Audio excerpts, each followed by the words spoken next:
There was an artist, a painter unlike any other, who lived in the depths of solitude. His name was Elias Verner, a man whose talent was whispered about in fearful awe. He could capture the essence of life on canvas so vividly that those who gazed upon his paintings felt an eerie pull, as if the artwork was watching them, as if the souls of the painted were somehow trapped. But Elias carried a dark secret, a secret so sinister that no one who discovered it lived to tell the tale. He wasn't just painting portraits. He was taking something from his subjects, and with every stroke of his brush, he made them see before he took their sight forever.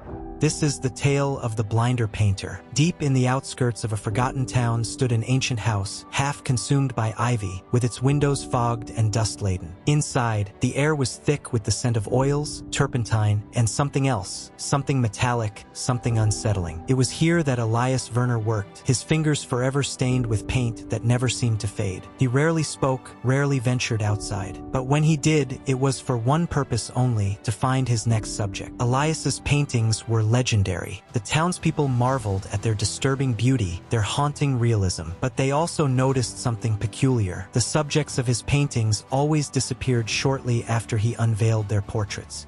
It started with a beggar, a woman with wild, silver-streaked hair and piercing blue eyes. Elias had been fascinated by her gaze, the way it held a lifetime of suffering within its depths. He had promised her warmth, food, and a small payment in exchange for sitting for a portrait. She had agreed. 3 days later, her portrait was unveiled in his studio. The painting was breathtaking, every wrinkle, every sorrow-filled line on her face immortalized in oil and color. But there was something wrong. Her eyes, though captured perfectly, looked too real, too aware. The beggar woman was never seen again. Rumors spread like wildfire. People began to whisper, began to fear. But Elias remained undisturbed. He continued his work, his collection growing, his obsession deepening. One evening, a young girl named Celia wandered too close to his house. She was drawn by the paintings displayed in his front window, each one more lifelike than the last. She stood there, mesmerized by the eyes staring back at her, eyes filled with terror. Elias watched from the shadows. He stepped forward, his voice gentle, inviting. "Would you like to be painted, child?" Celia hesitated. Her mother had warned her never to speak to strangers, especially not the strange man in the old house. But curiosity overpowered fear. Elias smiled, opening the door just enough for her to see the warm glow of candlelight inside. "It won't take long," he assured her, "and I promise you'll be beautiful." Celia stepped inside. The air was thick, suffocating. Canvases lined the walls, each more disturbing than the last. She saw faces she recognized: the baker's wife, the cobbler's apprentice, the old storyteller who used to sit in the square. Their eyes, frozen in horror, seemed to plead with her. She turned to run, but Elias was already closing the door. For hours, she sat as he painted, her heart pounding with an inexplicable dread. His brush moved with unsettling precision,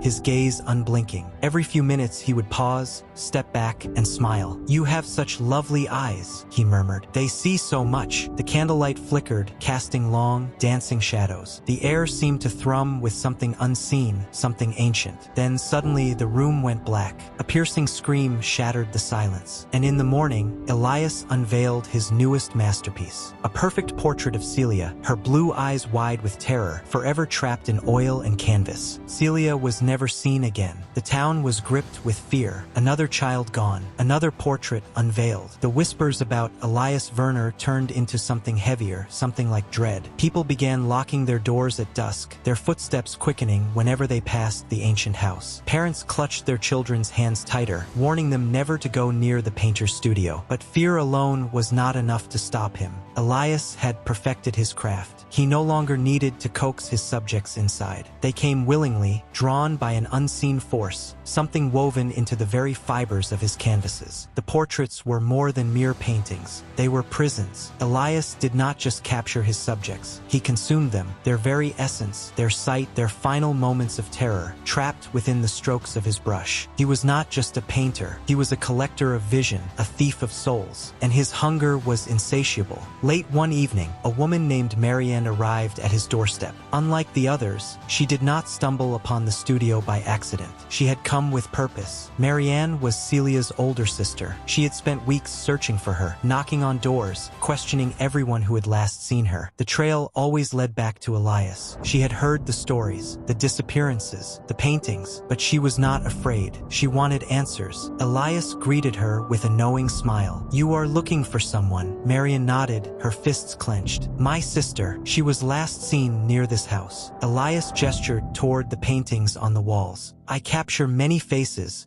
but I remember each one."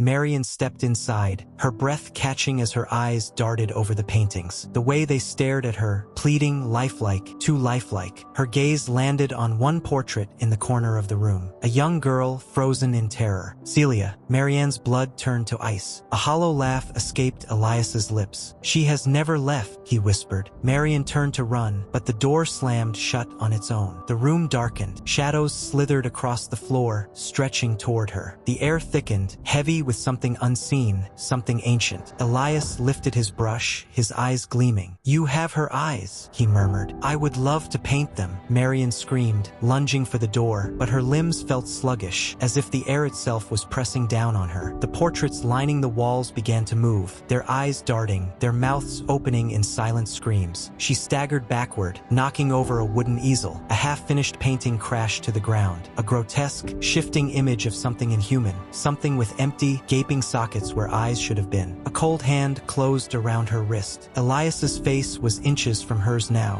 his voice barely a whisper. "Don't struggle. You'll be beautiful." Marianne's vision blurred. The room twisted, pulsing like a living thing.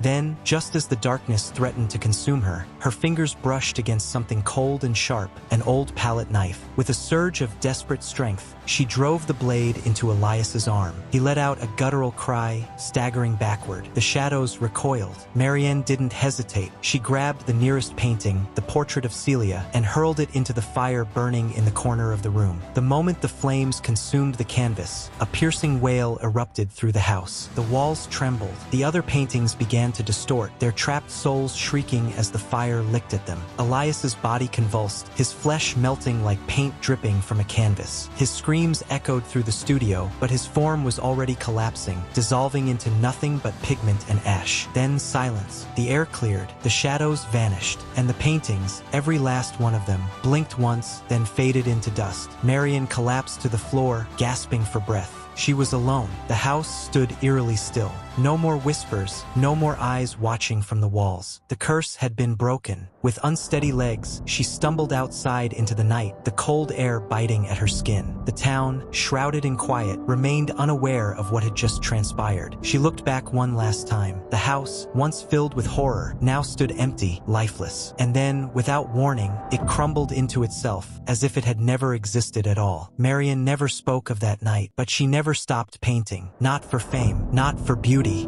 but to remember.